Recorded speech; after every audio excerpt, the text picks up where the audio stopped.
कभी ये सोचा है कि इतिहास के जो सबसे ताकतवर, सबसे आप कहिए क्रूर सुल्तान थे, उनका अंत अक्सर गुमनामी या फिर इतनी भयानक तकलीफ में क्यों होता है? आज हमारे हाथ कुछ ऐसे दस्तावेज लगे हैं जो भारत के कुछ सबसे मशहूर शासकों के आखिरी दिनों की एक बिल्कुल ही अलग तस्वीर दिखाते हैं। ये वो कहानियां नहीं है जो हमें स्कूल की किताबों में या कह लीजिए बॉलीवुड की फिल्मों में मिलती हैं। आज हम 4 ऐसे ही शासकों की जिंदगी के आखिरी पन्नों को पलटेंगे। बाबर, अलाउद्दीन खिलजी, औरंगजेब और हाँ, अकबर भी। हमारा मकसद ये समझना है कि उनकी मौत का तरीका, उनके पूरे शासन, उनकी पूरी विरासत के बारे में आखिर क्या बताता है। और हम देखेंगे कि इन दस्तावेजों में जो बातें हैं वो कितनी अलग है उस इतिहास से जिसे हम अब तक जानते आए हैं। और यहाँ दिलचस्प बात सिर्फ मौत के तरीके की नहीं है, ये उन दस्तावेजों के नजरिए को समझने की है। जी, ये कोई दरबारी इतिहासकारों की लिखी हुई तारीफें नहीं हैं, बल्कि ये अक्सर ऐसे लेखकों के ब्यौरे हैं जो सत्ता से बाहर थे और एक ज्यादा कह सकते हैं आलोचनात्मक नजरिया रखते थे। वे हमें सत्ता के उस चमकदार पर्दे के पीछे ले जाते हैं और दिखाते हैं कि कैसे विश्वासघात, पारिवारिक साजिशें, ये सब मिलकर एक शासक के अंत की पटकथा लिखती हैं। जी, ये कर्म से ज्यादा राजनीति का खेल है, जहां आपके ही बनाए नियम आप पर ही भारी पड़ते हैं। चलिए इसी नजरिए से शुरू करते हैं मुगल सल्तनत की नींव रखने वाले बाबर से। हमारे जहन में तो बाबर की तस्वीर एक विजेता की है, एक हमलावर की, लेकिन ये दस्तावेज एक ऐसी बात सामने रखते हैं जिसके बारे में ज्यादा चर्चा नहीं होती। बाबरी अंदजानी नाम के एक लड़के के लिए उसका गहरा लगाव। ये तो बिल्कुल नई बात लग रही है। हाँ बिल्कुल, ये दस्तावेज दावा करते हैं कि अयोध्या में जो बाबरी मस्जिद थी उसका नाम बाबर के नाम पर नहीं था, बल्कि उसी लड़के बाबरी के नाम पर रखा गया था। और इस दावे को मजबूती देने के लिए ये बाबर की अपनी आत्मकथा बाबरनामा का ही हवाला देते हैं। बाबरनामा में बाबर ने खुद बाबरी के लिए अपने प्यार का इजहार करते हुए कई दोहे लिखे हैं। ये एक बहुत बड़े राजनीतिक और ऐतिहासिक मुद्दे को एक बहुत ही निजी, एक बहुत ही मानवीय दृष्टिकोण से देखने पर मजबूर करता है। वाह, मतलब जो इतना बड़ा राजनीतिक मुद्दा है, ये दस्तावेज कहते हैं उसकी जड़ में एक बहुत पर्सनल कहानी हो सकती है। लेकिन एक शासक के तौर पर अगर देखें तो उसकी कामयाबी का राज क्या था? एक शब्द में कहूं तो तकनीक। ये दस्तावेज साफ कहते हैं कि बाबर की जीत का सबसे बड़ा कारण थे तोप और बारूद, जो उस समय उत्तर भारत के राजाओं के लिए मतलब एक बिल्कुल नई चीज थी। 1526 में जब वो काबुल से आया तो पानीपत में इब्राहिम लोधी और फिर खानवा में राणा सांगा को हराने में उसके तोपों ने ही निर्णायक भूमिका निभाई। राणा सांगा की बहादुरी के किस्से तो हम सब जानते हैं, लेकिन जैसा इन दस्तावेजों में लिखा है, तलवार और तोप का कोई मुकाबला ही नहीं था। तो फिर एक ऐसे विजेता की मौत कैसे हुई? क्या वो भी उतनी ही नाटकीय थी? नहीं, मौत तो सामान्य थी। 26 दिसंबर 1530 को आगरा में एक बीमारी से उसकी मृत्यु हुई, लेकिन कहानी उसकी मौत के बाद शुरू होती है। उसके अवशेषों की जो यात्रा है वो उसकी पूरी जिंदगी का सार बताती है। देखिए, उसकी इच्छा थी कि उसे काबुल में दफनाया जाए, लेकिन उसे पहले आगरा के आरामबाग में दफना दिया गया। सालों बाद उसकी इच्छा पूरी हुई और उसकी अस्थियों को काबुल ले जाकर बागे बाबर में दफनाया गया। इसमें क्या खास बात है? खास बात है इसकी विडंबना। ये दस्तावेज इस बात पर जोर देते हैं कि आज बाबर की जन्मभूमि उज्बेकिस्तान या जहां वो दफन है वो अफगानिस्तान, वहां उसे कोई हीरो नहीं मानता, उसे बस एक हमलावर के तौर पर देखा जाता है। लेकिन भारत और पाकिस्तान में हाँ, जिस जमीन को उसने जीता, वहां आज भी उसकी विरासत पर इतनी तीखी बहस होती है। तो वो जिंदगी भर एक बाहरी व्यक्ति रहा और मरने के बाद भी उसकी पहचान एक पहेली ही बनी रही। बाबर की कहानी तो घर से दूर खत्म होने की है, लेकिन कुछ शासकों के लिए दुश्मन बाहर नहीं बल्कि उनके अपने ही महल और अपने ही दिल में थे।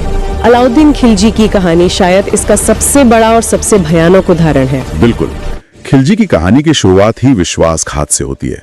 उसने अपने सगे चाचा जलालुद्दीन खिलजी, जिसने उसे बेटे की तरह पाला पोसा था, उसी की हत्या कर दी। उसी की हत्या करके दिल्ली की गद्दी हासिल की। चाचा ने उसे सेनापति बनाया, अपनी बेटी का निकाह उससे करवाया। लेकिन जब खिलजी ने देवगिरी से बेशुमार दौलत लूटी तो उसी दौलत के दम पर उसने अपने चाचा की पीठ में छुरा घोंप दिया। तो फिर इन दस्तावेजों के मुताबिक उसकी मौत कैसे हुई? क्या ये उसके किए का ही नतीजा था? इसे सिर्फ कर्म कहना शायद थोड़ी जल्दबाजी होगी। असल में ये सत्ता की राजनीति का एक क्रूर नियम दिखाता है। जब आप हिंसा और धोखे से ऊपर चढ़ते हैं तो आप अपने नीचे वालों के लिए भी वही रास्ता खोल देते हैं। दस्तावेजों में 1316 में हुई उसकी मौत का बड़ा भयानक जिक्र है।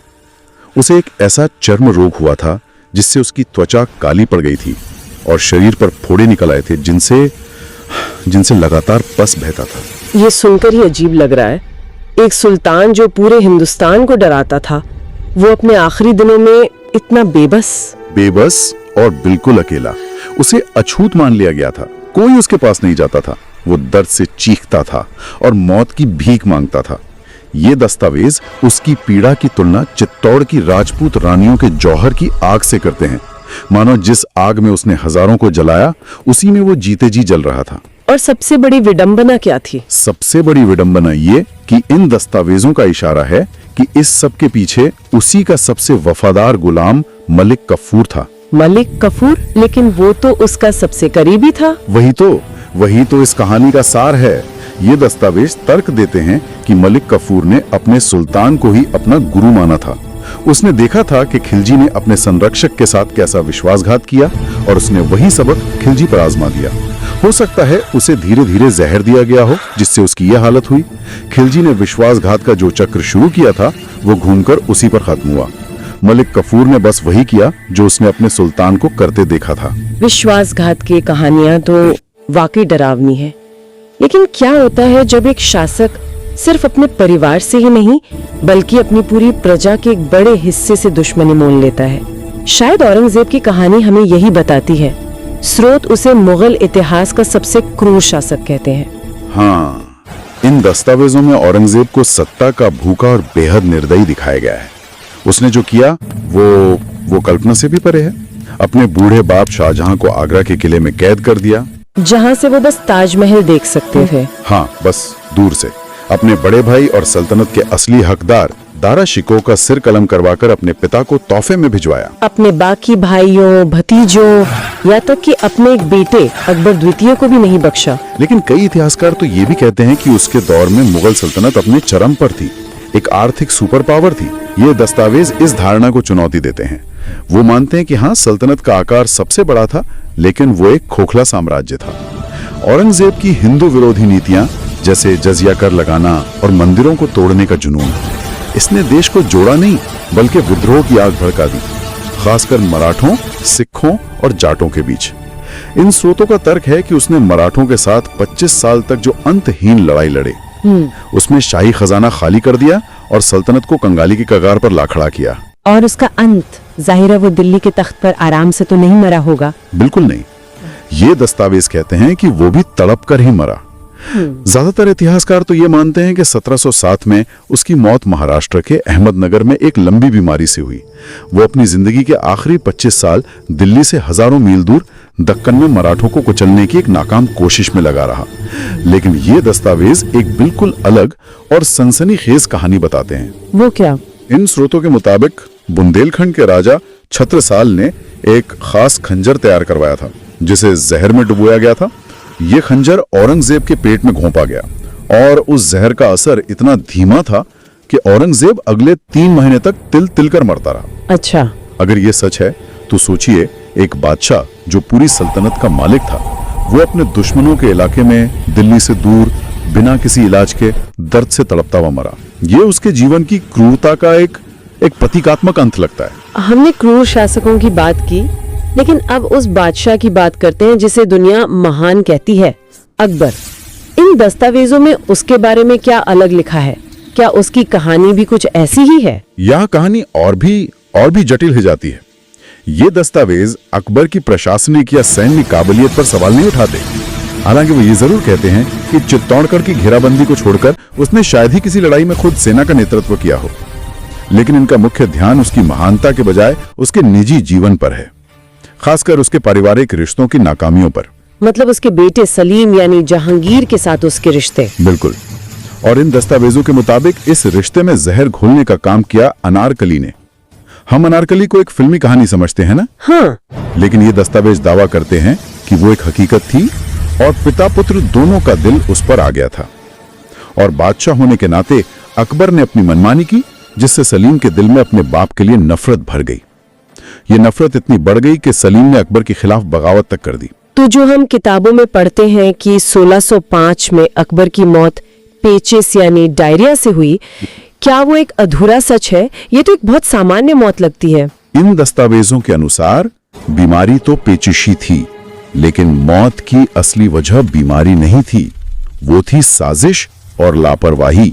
ये एक बहुत बड़ा दावा करते हैं कि सलीम ने जानबूझकर अपने बाप का इलाज नहीं होने दिया था। जब हकीम अकबर का इलाज करने आते तो सलीम उन्हें रोक देता था। उसने गद्दी का रास्ता साफ करने के लिए अकबर के सबसे वफादार मंत्री अबुल फजल को तो पहले ही मरवा दिया था। ये कहानी फिर से उसी पारिवारिक विश्वासघात की थीम पर लौटती है। एक मिनट, तो आप कह रहे हैं कि अकबर, जिसे हम महान कहते हैं, उसकी मौत अपने ही बेटे की साजिश की वजह से हुई। ये तो मानना बहुत मुश्किल है। मानना मुश्किल है, लेकिन इन गैर दरबारी दस्तावेजों का यही तर्क है। और ये कितनी बड़ी विडंबना है कि जो बादशाह दीन ए इलाही के जरिए एक नया धर्म बनाकर सबको जोड़ने की कोशिश कर रहा था, वो अपने बेटे का दिल नहीं जीत सका। स्रोत के मुताबिक उसकी मौत दिखाती है कि एक साम्राज्य को चलाना शायद एक परिवार को चलाने से ज्यादा आसान था। उसका अंत ये दिखाता है कि बाहरी दुनिया जीतने के बाद भी वो अपने घर में ही हार गया। तो इन सब का क्या मतलब है? बाबर घर से दूर दफनाया गया, खिलजी को उसी के गुलाम ने धोखा दिया, औरंगजेब दुश्मनों के बीच अकेला मरा और अकबर को उसी के बेटे ने मरने के लिए छोड़ दिया। इन सब में एक ही धागा है, उनका अंत भी उनके शासन की तरह ही क्रूर और जटिल था। बिल्कुल। इन दस्तावेजों में एक पंक्ति बार बार आती है, जो तड़प कर मरा नहीं वो मुगल था ही नहीं। ये सिर्फ एक फिल्मी डायलॉग नहीं है, ये इस पूरे विश्लेषण का सार है। इसका गहरा मतलब यह है कि उनकी सत्ता की जो प्रकृति थी, जो हिंसा, धोखे और जबरदस्ती पर बनी थी, उसने अनिवार्य रूप से उनके अपने दर्दनाक अंत को जन्म दिया। ये कोई देवीय न्याय या कर्म नहीं था, बल्कि एक राजनीतिक सच्चाई थी। उन्होंने जो व्यवस्था बनाई, आखिर में वे खुद उसी व्यवस्था का शिकार हो गए। ये एक बहुत ही अलग नजरिया है। ये इन शासकों की मौत को कुदरती न्याय के तौर पर नहीं, बल्कि उनके ही बनाए सिस्टम के एक स्वाभाविक नतीजे के तौर पर देखता है।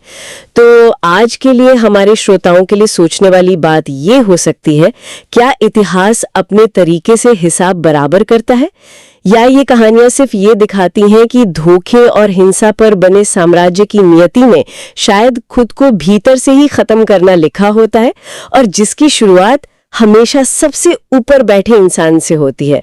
ये एक विचार करने वाली बात है।